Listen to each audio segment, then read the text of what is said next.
Now let's talk football. The ongoing Women's Africa Cup of Nations, or WAFCON, is showing signs that women's football is on the rise.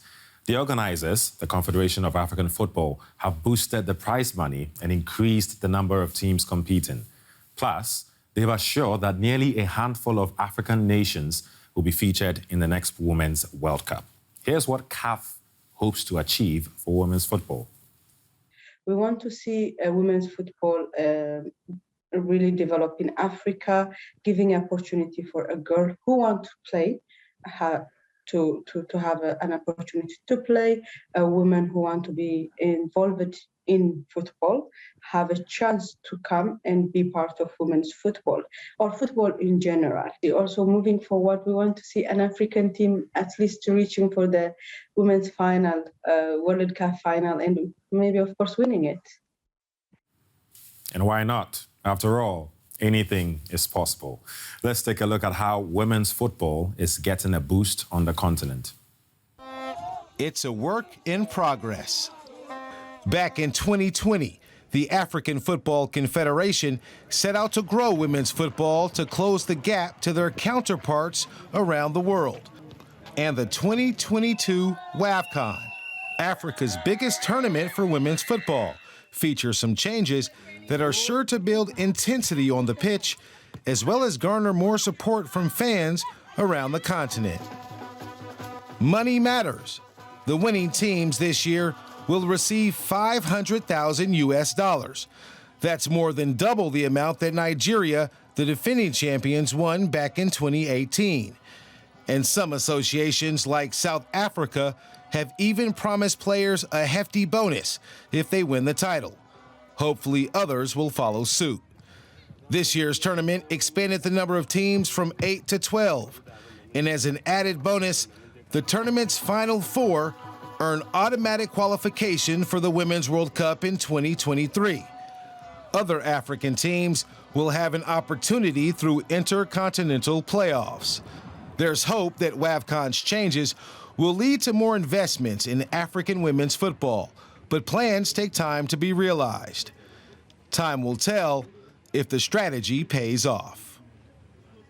Let's talk more about the Women's Africa Cup of Nations with sports broadcaster Janine Anthony. She joins me from Morocco, where she's covering the tournament. Hello, Janine. So the Confederation of African Football is trying to whip up interest in women's football. Is the strategy working? What's the atmosphere like?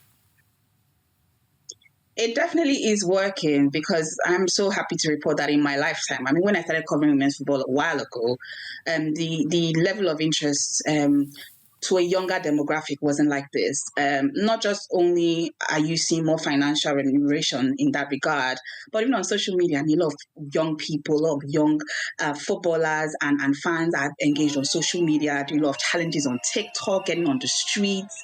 And, they can pinpoint from players who their favorite player is. I also do host Twitter spaces every other day after match days, and goodness, like just the willingness, the support, the conversation around the sport. That strategy is working. The FAs are investing money. CAF is improving its marketing strategy. Happy times for women's football on the continent. Happy times. I like the happy feeling you're giving it. Very optimistic about it. So talking about optimism, the four teams that have qualified to the semi-final stage of the competition are hoping, one of them will be hoping to lift the trophy. Any surprises with the four that qualified? Yes, my brother, because nobody thought that Zambia will be here. Everyone thought it was Cameroon, but then Cameroon had to play Nigeria. Nigeria have won this 9 times out of 11. This was a Zambian team that 3 of their best players didn't make it due to some gender testing rules, as well as the fact that the team said they were playing for Zambia. For Zambia to be here, it's such a huge feat. And again, it's a testament to how the game is improving on the continent. I mean, as you said, Nigeria is the most decorated team when it comes to this particular competition. I mean, are they making it a 10? Professionally, it will be a tough and a tall order. You've got a Moroccan team that's led by UEFA Champions League coach, winning coach rather, playing the best football at the tournament. You've got South Africa that are an absolute nemesis to Nigeria. You've got a Zambian team that is driven, and you've got Nigeria that obliterate their opponents every time on the continent. So it's a tough order because the level has just reduced how Nigeria used to play and how everyone's catching up. But as a personal point of view, I actually want Nigeria to win. I'm Nigerian, and I want them to win and make it 10. They have a hashtag going for 10. It'd be nice to actually say that again. Hashtag 10. You know, I mean, I'm Ghanaian. Our team is not in there, so we will support Nigeria the best way we can. Let's wrap it up with what makes this competition different, looking at how it's been so far? It's the quality of football. That's the thing. When it comes to women's football, most people say, well, they need to show us what they have. Well, if you don't invest, how do you get return on investment? And it's because there's been deliberate, intentional strategy and investment in women's football. The quality is on display. Gone are the days when you'll be getting 6-0, 8-0 drop-ins. Well, that's what we are seeing in the women's Euros now. But at the AFCON, the most you see is a 4-goal, 3-goal scoreline. The quality has completely improved. You've got teenagers playing at the senior women's championship. And to show, and that what that has done is not just the quality has improved, the ripple effect of how young girls want to play this game. That's why this time is different. And, you know, it can only get better and it can only improve further. Okay. Janine Anthony, sports commentator and broadcaster. Thank you.